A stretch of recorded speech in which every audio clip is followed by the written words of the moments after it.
The stars dimmed the day, Earth went silent. No more music. No broadcasts. No trading vessels ferrying human contraptions to far-off systems. No crude memes in the data stream. No defiant chatter from that chaotic little blue planet that had once flooded the galactic net with too much noise and too little tact. One moment, humanity was everywhere, disorganized, passionate, unpredictable. The next, it vanished. At first, the galaxy sighed with relief. The triumvirate had long viewed Earth as a growing problem. The Zarathi found humans tactically inefficient, but dangerously innovative. The Kalari saw them as emotionally volatile, prone to acts of self-destruction that somehow always led to victory. And the Varn, ancient and telepathic, refused to discuss humans at all. When asked, they would go still and murmur strange things, fragments of thoughts like hollow suns, songs with teeth, and the ones who dream in war. Still, the triumvirate remained confident. They were the apex of galactic civilization, a coalition formed after millennia of evolution, conflict, and unity. When Earth joined the Concord, it was a novelty. Primitive, loud, annoyingly clever, but small. Insignificant. Then Earth started winning wars it wasn't supposed to survive. Pirates vanished from human trade routes. New colonies thrived in hostile systems. Genetic and cybernetic advancements outpaced expectations. Humans made friends in the unlikeless places, uplifting dying species. Trading technology no one knew they had the capacity to develop. And all the while, they kept laughing, singing, fighting. The noise of them was everywhere. Until the day at WASN single quotes T. It began with silence. Triumvirate science station monitoring human communications picked it up first. No broadcasts. No pings. No navigation beacons. Entire swaths of human space had gone black. They assumed a solar event. A catastrophe. Perhaps a civil collapse. Humans were always on the brink of one, after all. But probes returned with nothing. Earth itself was visible, rotating, beautiful, serene, but not responding. Not even to emergency hails. The triumvirate convened. Analysts proposed theories, systemic EMPs, AI revolt, perhaps even extinction. Still, the timing was suspicious. Days before, humanity had rejected a trade mandate that would have handed Earth's orbital defense systems over to the Concord for safekeeping. Negotiations ended with Earth's ambassador stating only, "We will not be quieted," and then they were. A fleet was dispatched. Not a war fleet, not yet. A peacekeeping expedition. Just in case. The closer they came to Sol, the more wrong. It felt. Human outer colonies were empty. Not destroyed, emptied. Crops were still growing. Infrastructure was intact. No signs of struggle. No signs of evacuation. Just nothing. One Kalari scout ship found an orbital research station over Tau Ceti, still powered but abandoned. Logs were erased. A single message scrawled on the inner wall. "Don't mistake silence for absence." Fleet Command dismissed it as psychological.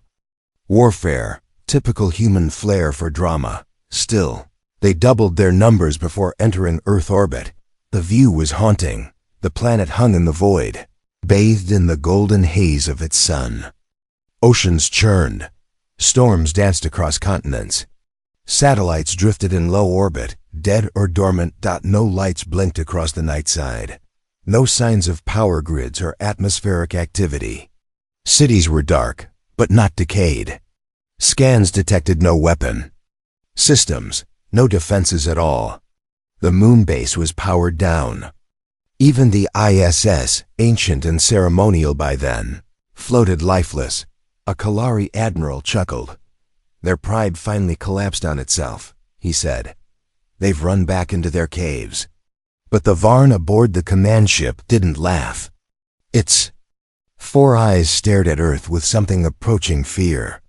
In its native tongue, barely audible, it murmured, "They are waiting. no one paid it much mind. The Varn often spoke in riddles. Over-evolved mystics, the lot of them. The fleet descended. Dropships deployed. Landing parties set foot on empty streets, lush fields, dense forests. Not a soul in sight, and yet the readings were strange. Biosigns flickered at the edge of sensors. Buildings were still warm with residual energy, as though used mere minutes ago. Entire metro systems were sealed, deep underground. Ancient emergency lines were still powered. Clocks in homes all stopped at exactly the same moment, 3:33 GMT. Earth Standard Time. The moment the silence began, the reports filtered up the chain. There was no wreckage, no violence. But everywhere the soldiers went, they felt watched. Not by people, by the world. Every breeze carried a whisper. Every shadow seemed to hold shape. Even the trees felt wrong, planted with too much precision. As if placed for some larger reason. 1. Zarathi commander snapped, accusing a subordinate of hiding signals. He heard a voice on a secure line, a child's laugh. Others dismissed it. Paranoia, nerve gas, environmental distortion. But the reports piled up, signs in sewers. Etched warnings in languages the triumvirate hadn't seen in centuries. Scraps of Earth literature arranged like riddles. And always the same recurring phrase, you asked for quiet. A Kalari unit stumbled upon an underground access point in New Tokyo. Behind 10 meters of reinforced steel and biometric encryption, they found a single room. Inside, a monitor dot flickered to life on its own. A man's face unrecognizable. Generic smiled. Congratulations, he said. You found the first breadcrumb, but you're not ready. Not yet. Please return to orbit. And then the feed cut. A silence followed. Deep. Heavy. In orbit, the Varn tactician began to weep without sound. When asked why, it whispered, because we knocked on a door. And they've decided to answer. The landing parties spread across. Earth like cautious children poking a sleeping beast. Triumvirate doctrine called for immediate containment. Establish strongholds, secure infrastructure, and re-establish planetary communications. But the soldiers moved slowly, weapons ready, glances flicking at shadows that didn't belong. The Kalari command team occupied what humans had once called the United Nations Tower. It stood untouched, glass reflecting the morning sun. The building was pristine, the halls echoing with their footfalls. On the top floor, they installed a mobile command center. From there, they broadcast an announcement. Earth was now under triumvirate protection until the cause of the silence could be determined. No. Reply. Hours passed.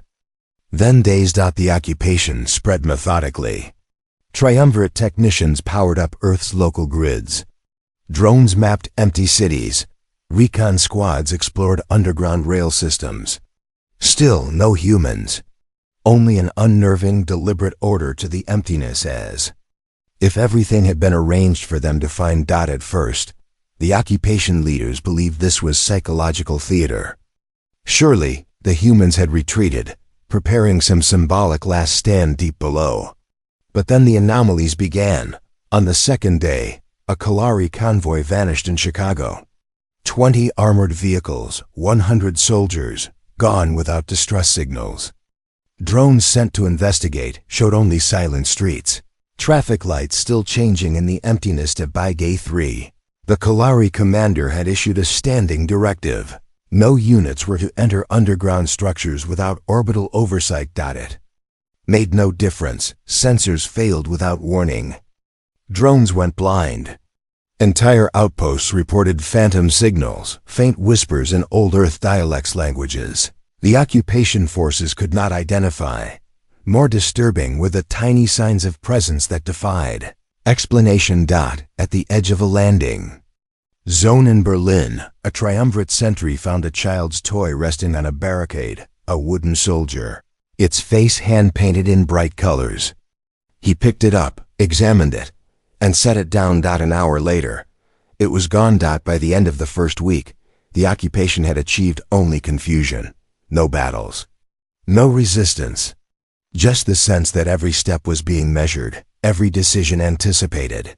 The Zerathi commanders grew restless. They convened in the makeshift command center in New York, studying holographic projections of the planet. There must be survivors, one argued. These readings suggest biological life underground. Then we flush them out, said another. Deploy atmospheric disruptors, flood the tunnels. But the Varn emissary only pressed a trembling hand to the glass. You do not understand, it said, voice soft as falling ash. This is not the work of scattered primitives. The Zerathi commander turned. Explain. The Varn's pupils dilated, becoming twin black pools. They are not scattered, it whispered. They are waiting. The silence is their design. The commander scoffed. Superstition. We hold the orbitals. We hold the ground. But as the weeks turned into a month, small incidents spread unease like a contagion. In Paris, a Kalari squad found an old library restored to immaculate condition. Every book arranged with perfect precision, the smell of fresh ink in the air. But the paper was blank. Every page, on the southern tip of Africa, a Zerathi drone scanned an abandoned research station. It recorded 3 words etched into the reinforced glass. We remember everything. And still, no humans appeared. Back aboard the flagship Radiant Authority in high orbit, the occupation's supreme commander reviewed the data in silence. The losses were not tactical disasters yet, but the pattern was clear. Earth was not merely empty. It was curated. Every search operation was shepherded along invisible channels. And then, late in the second month, the first real sign of humanity's hand arrived. A Kalari recon team descended into the old New York subway, ignoring standing orders in their zeal to claim the last uncharted sectors. For 6 hours, they explored tunnels lined with dormant lighting and ancient advertisements. Their comms remained clear until they reached a wide chamber deep beneath the city. There, in the darkness, they found a massive vault door. The metal gleamed, freshly polished. An emblem none of them recognized adorned its surface, a stylized sigil in earth encircled by 7 interlocking rings. They transmitted images back to the flagship. Within minutes, a dozen specialists were trying to decipher the symbol. No record matched. No Concord database contained it. While the analysts argued, the Kalari team approached the vault. One soldier pressed a hand to the steel dot. The door lit up.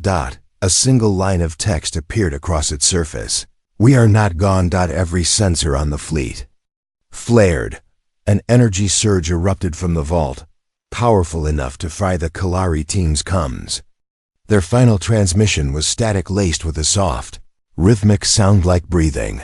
When a Zerathi response squad reached the site 12 hours later, the vault was gone. No door, no chamber. Just blank concrete walls and a smooth floor where it had stood. The flagship fell silent as the transmission played back. Dozens of officers watched in grim disbelief. The Varn emissary finally spoke. Its voice was cold, hollow. We assumed their unpredictability was weakness, it said. But they have woven it into doctrine. This is not an absence of defense. It is a pattern of invitation. The Kalari admiral clenched a fist, refusing to acknowledge the tremor in his hand. Then we will answer that invitation, he growled. We will uncover every tunnel, every chamber. And when we find them, we will finish what we began. But as the transmission ended, and the last image of that vanished vault flickered away, no one in the chamber spoke the obvious truth aloud. Nothing about this was going to plan, and something about the way Earth waited, quiet and expectant, felt more dangerous than any weapon ever forged. The second month of occupation ended in a cold, sleepless dread. Every day brought another report of missing patrols, corrupted sensor logs, or untraceable signals. The Kalari and Zerathi argued over strategy. The Varn watched in silent horror. Yet for all their confusion, None of them were ready for what happened next. On the 61st day, precisely at 3:33 GM to the same minute Earth had gone silent, the entire occupation, fleet's communications array came alive. No transmission source, no known frequency. Just a single voice, calm and human. "Hello," it said. "Are you comfortable?" The Zarathi fleet admiral barked an order to jam the signal, but the voice continued, bypassing every firewall, every encryption layer. "We've been watching you, learning. It's only fair. You've spent years studying us." A technician looked up, pale and trembling. "Sir, it's in the internal networks. It's rewriting our security protocols." The admiral turned to the Varn emissary. "Is this them?" The Varn only closed its eyes. "Yes." The voice spoke again. "You came here to make us silent, but you never understood what that meant." And then, across the fleet, every external sensor feed activated hundreds of screens, filling with live images of Earth's surface. The human cities were no longer empty. At first, they thought it was a trick of the light. But as the feeds sharpened, the truth became undeniable. Every street, every plaza, every rooftop was crowded with figures. People, men, women, and children, standing in perfect stillness, gazing up at the sky, millions of them. They wore no armor, held no weapons. They just watched. Panic rippled through the command decks. Orders flew to dispatch drones for close reconnaissance. But no drone reached the surface, each one failing as it passed below 200 meters, their feeds dissolving into static. And then the voice returned. "We told you, don't mistake silence for absence."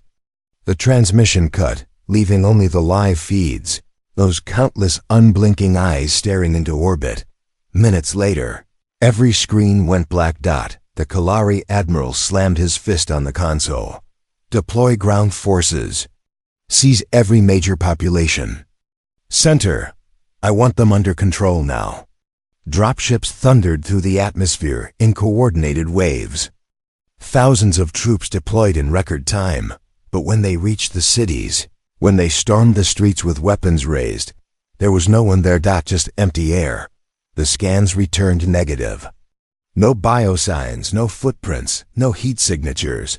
The images had been a demonstration. A message, and the message was clear. We can appear whenever we choose. On the ground, triumvirate soldiers began to whisper that the humans had become something else, something no longer bound by biology.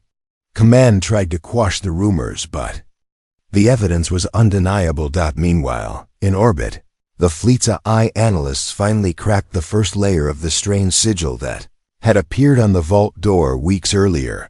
A buried protocol. It was a construct, a complex, self-replicating network that spanned every terrestrial communications array, every orbital relay, every defense satellite.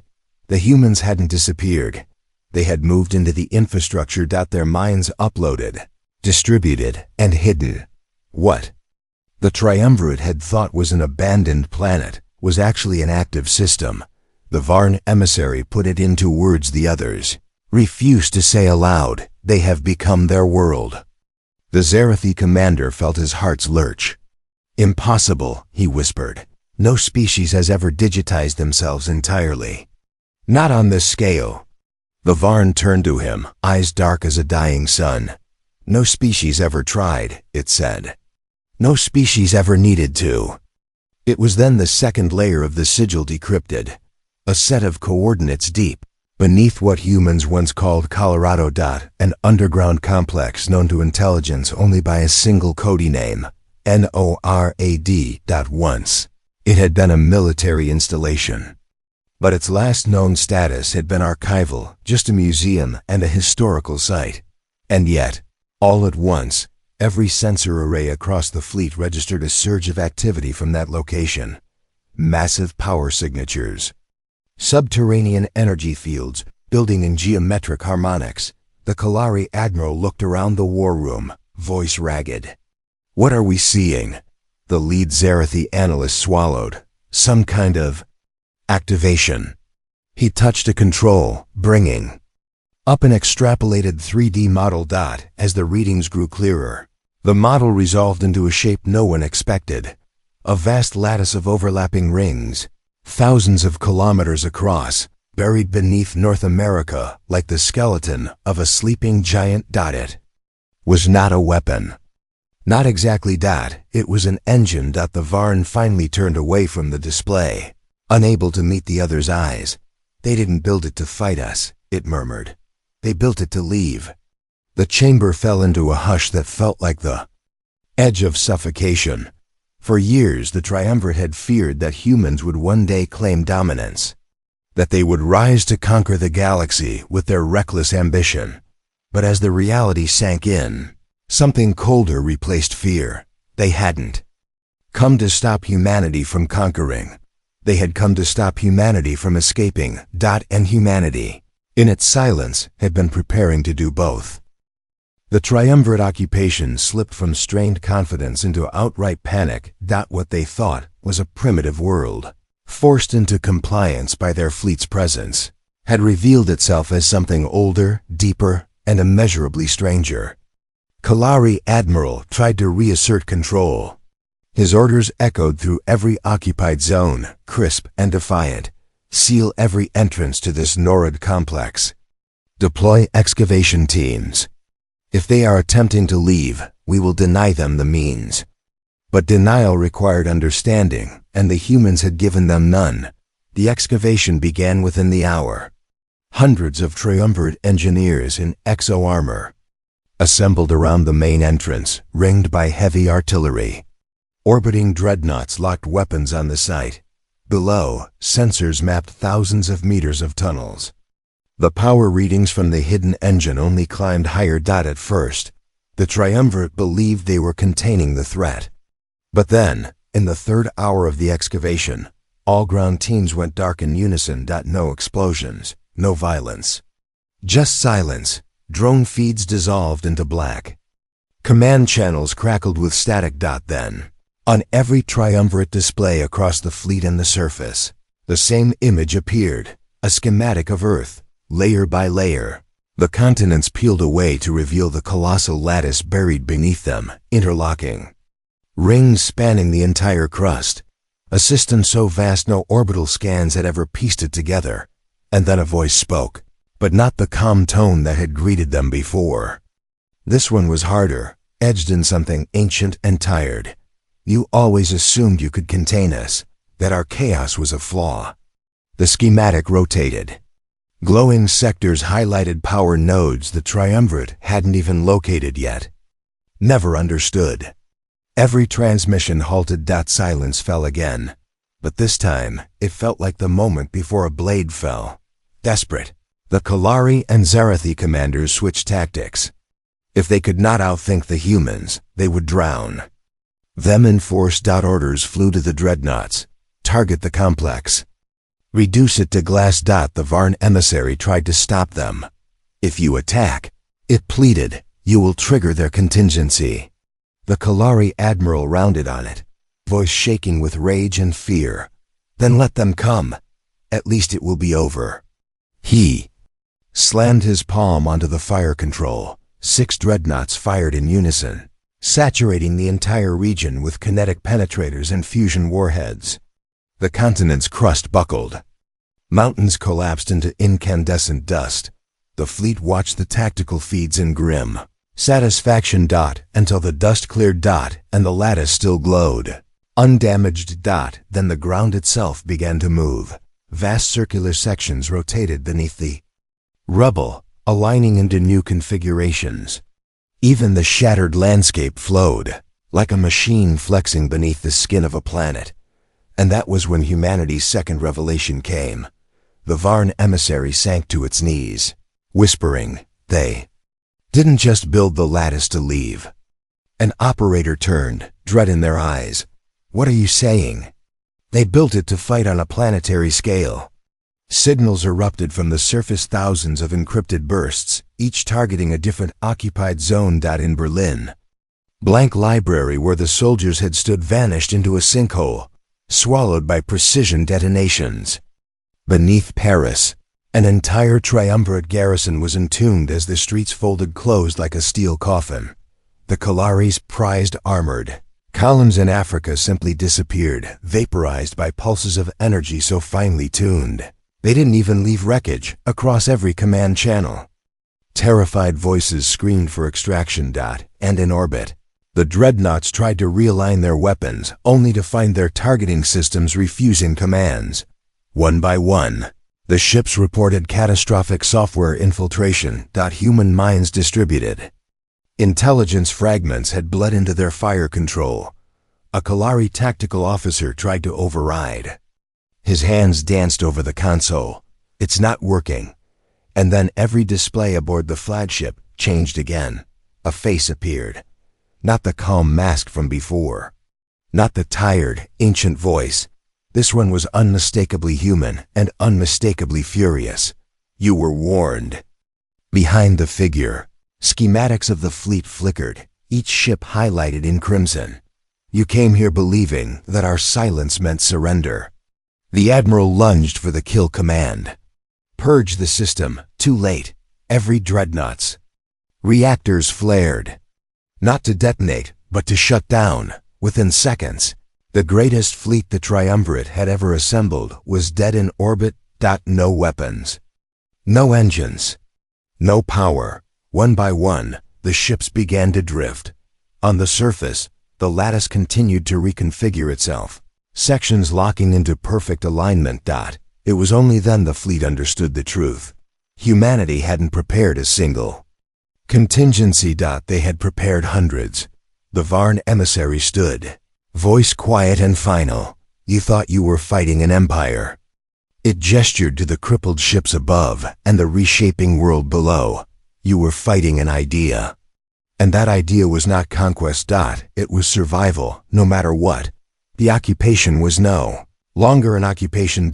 It was the last moments before the humans decided whether any of their enemies would be permitted to leave Earth alive. The Triumvirate fleet, once a symbol of unstoppable dominion, drifted powerless over a planet that no longer even pretended to be under their control. Below, the lattice of Earth's hidden engine glowed brighter, rings shifting in deliberate, unfathomable sequences. But the humans were not done. In the flagship's command chamber, the Kalari Admiral stood motionless before the flickering display of Earth. Sweat beaded on his armored brow, trickling down the ridges of his scaled face. Reactor restart attempts? He demanded. A trembling technician shook her head. No response. Every system is locked in external override. Then disable life support protocols. We'll force a cold reboot. Another officer leaned closer to his console, voice breaking. Sir, we can't. The humans have nested control clusters inside our environmental systems. If we try to purge them, he hesitated. Say it, the Admiral roared. We suffocate the crew. Silence fell across the deck. A silence so total that the Varn emissary's breath was the only sound. You see, the emissary whispered, what you failed to understand. But the Admiral turned on him, eyes wild. Spare me your riddles. The Varn only gestured to the tactical display. Something new had appeared above Earth. Small vessels, too small to be warships, were rising from the hidden vaults and hangars beneath the continents. Hundreds of them, sleek, needle-shaped hulls, gleaming with pale blue engines. Unregistered transponder codes flickered across the fleet's dying sensors. The Zarathi commander murmured, Those are evacuation ships. And still more signals erupted from the planetary lattice, encrypted bursts that no triumvirate decryption array could even parse. Hundreds of gigabytes of structured data firing into the void beyond the system. Call. Or perhaps a warning. The Varn emissary closed its eyes, voice barely audible. They never intended to remain here forever. We thought ourselves the apex. But this is their migration. The Kalari Admiral forced himself to stand straighter, as if posture alone could deny the humiliation crushing him. No, we will not watch them flee. We will retake the fleet. We will. But he stopped, Because every display aboard the flagship changed. No longer schematics. No longer warnings. Instead, the face returned, the human avatar that had delivered the ultimatum, come again. But now, something almost like sorrow shadowed its eyes. You came to end us, it said. To prevent this moment. The command deck was silent. Hundreds of officers staring up at the face that had dismantled their civilization's pride. We warned you, again and again. The face tilted its head as if studying them, but your fear made you arrogant. On the tactical displays, the evacuation ships began to leap away from Earth one by one, folding into whatever space warping drive humanity had hidden in their black archives, fleeing not in desperation, but in victory. You thought you could cage us here, the voice continued. You thought you could erase a species because it frightened you. The Admiral found his voice at last. If you escape, he growled, you'll spread. You'll infect every system, every world. The human's eyes seemed to harden. That was always your real fear, it said. That we would show others what it meant to be free. More ships vanished into folds of shimmering blue. The Varn emissary bowed its head, shoulders slumping in surrender. You can kill us now, the Admiral spat, but the face shook its head. No, it murmured. You are not worth that. Pause. Instead you will live, you will watch the stars. And you will wonder, every day, where we have gone. The evacuation was accelerating. Hundreds of ships became thousands. All across Earth. The lattice surged with final, unimaginable energy. And then the second twist came. Because as the last evacuation vessels departed, the planetary lattice began to unlock itself. Sections detached, rising into orbit, massive ring-like structures that unfolded into colossal habitats, each one easily the size of a triumvirate, capital ship. They weren't just leaving the planet. They were taking part of it with them. Fragments of Earth soil, air, oceans carried away in floating arcs. The Varn emissary whispered, they will seed other worlds with their own home. The Kalari Admiral clenched his fist so tight blood seeped between his claws. This is not possible, he hissed, but it was happening, and no one could stop it. On every triumvirate channel, the last transmission came. Do not follow, the voice said. You have lost the right. And then Earth itself began to dim. The lattice was draining power from the crust, preparing the final exodus. In that moment, every alien officer understood the truth that would haunt them forever. They had not prevented humanity's rise. They had only accelerated it. And now the galaxy would belong not to empires of conquest, but to a people who had turned survival into their greatest weapon. A people who could never again be caged in. The final hours before Earth vanished from the catalog of known worlds. The triumvirate fleet fought not for victory, but for the last ragged threads of their own dignity. The Kalari Admiral stood at the ruined command dais, his scaled hand clamped over a failing console. On every display, the evacuation arcs continued. Their ascent. Hundreds of massive ring-shaped ships slid effortlessly past the crippled dreadnoughts, monuments to an ancient human defiance none of the invaders had ever understood. Override the reactors, he snarled. I don't care if the systems are locked. Force a meltdown if you must. We will not let them escape. His crew hesitated. Every attempt to retake the ship's control nodes had failed. Human code was everywhere woven into the targeting. Algorithms, the life support subroutines, the comms buffers. The Varn emissary stepped forward, voice low and heavy. Listen to yourself, it said. They have not fired a single weapon upon you. They have left you alive, helpless to witness what comes. The Admiral bared his fangs. That is worse than death. In orbit, the human evacuation fleet began to reorient. For a brief moment, all of them faced the dreadnoughts like a final salute, or a judgment. Then they ignited drives no triumvirate sensor could properly classify star-wide gouts of energy that bent local spacetime. Sir, a technician croaked. If they engage those drives at this proximity, The words cut off as the first wave of slipstream ruptures rippled past the Kalari dreadnought.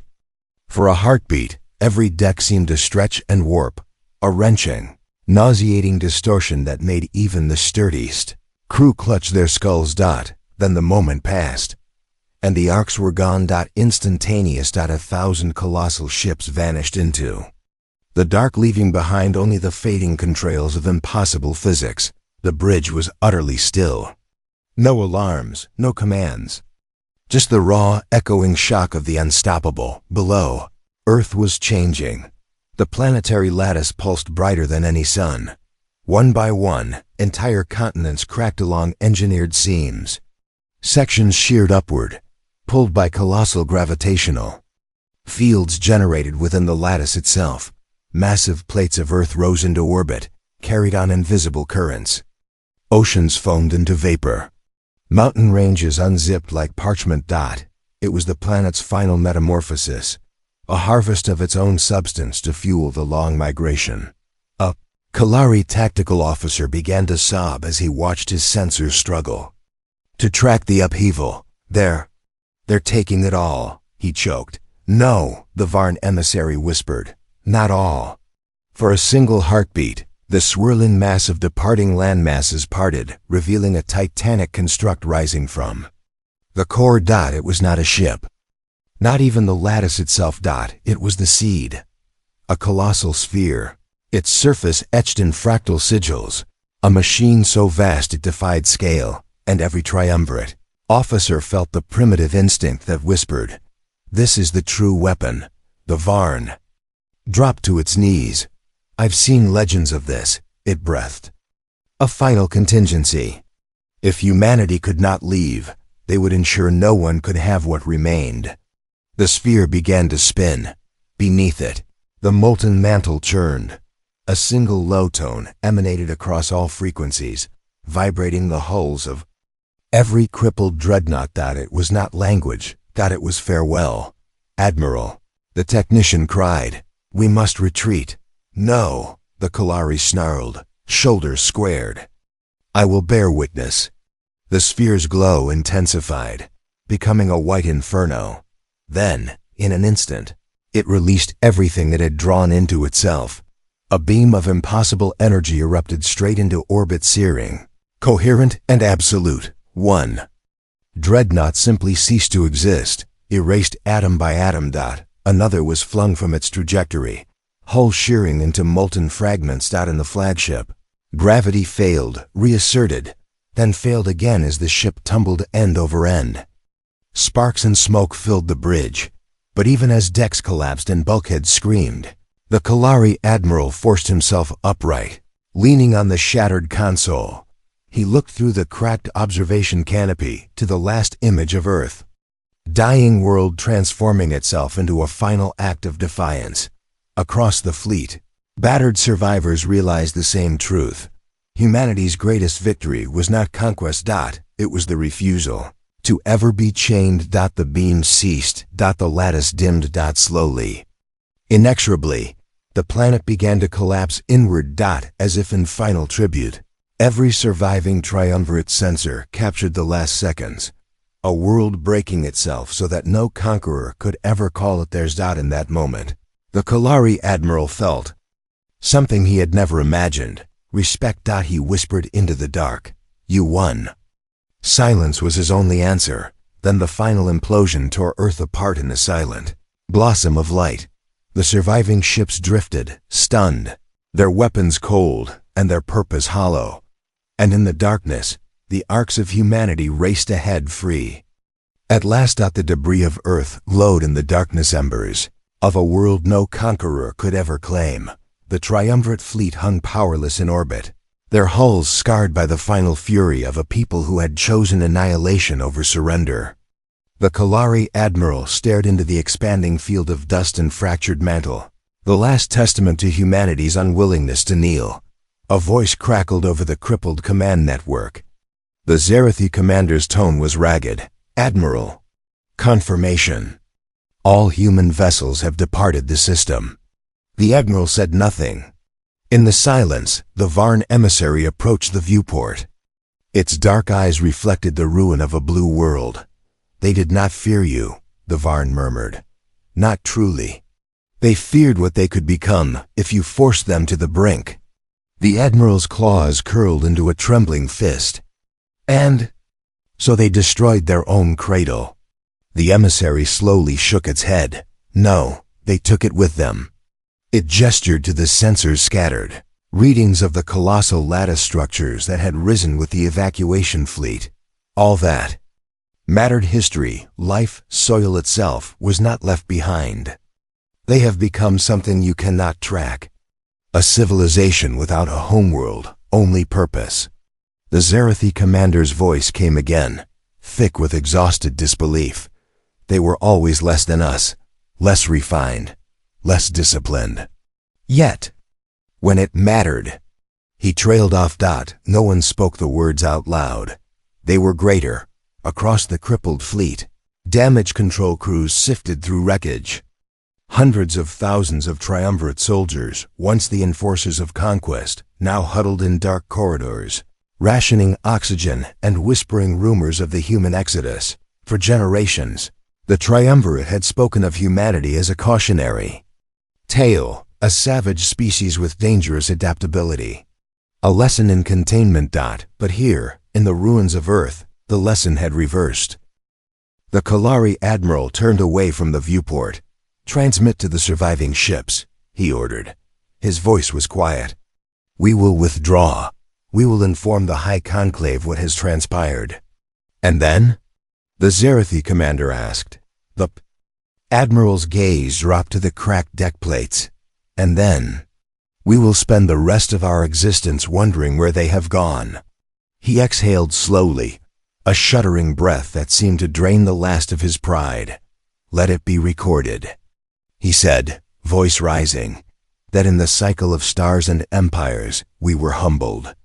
Not by the strength of their fleets, but by the strength of their will.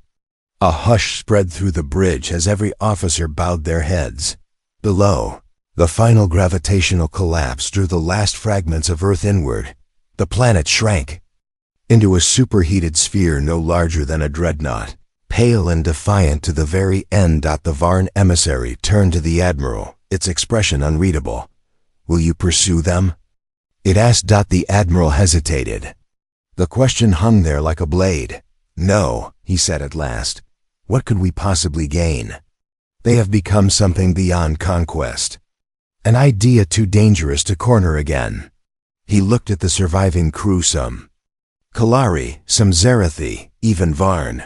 Let the galaxy know, he said, voice resonant, that when Earth went quiet, it was not the silence of defeat. The Varn completed the thought in a whisper. It was the silence before a new age. One by one, the fleet's crippled engines flickered to life. In ragged formation, they began to turn away from the dying star system, retreating, not out of fear, but out of the terrible certainty that if they remained, they would never understand what they had witnessed. In the darkness beyond Sol, no trace of the human fleet remained. Their slipstream trajectories scattered into countless directions, untraceable. Even their transmissions had ceased. The last message was the only one that mattered. Do not follow. As the triumvirate ships accelerated toward the outer system, the admiral allowed himself a final glance at the viewport. He tried to imagine the exodus, billions of humans cradled in those colossal arcs, carrying with them the last air and stone of their world. And though he could never admit it aloud, part of him felt a strange and terrible admiration, because deep within, he knew this was not the end of humanity. It was their true beginning forged in the crucible of extinction and made unstoppable by the simple, furious conviction that no power in the galaxy would ever again dictate their fate. Far behind, the superheated sphere that had been Earth flared one final time. A last exhalation of light. Then it went dark. In that darkness, the legend began. They would tell stories of a species that refused to be subdued, of a world that chose destruction over enslavement, of a migration that no empire could prevent. And in the quiet hours aboard the retreating ships, Soldiers and admirals alike would close their eyes and see that final transmission, repeating. Like an echo in their thoughts. Do not follow. Many would argue what it meant: defiance, warning, promise, but no matter how they interpreted it, none would ever forget the day the galaxy shuddered in fear, because Earth had gone quiet. And somewhere, out in the dark, humanity was waiting.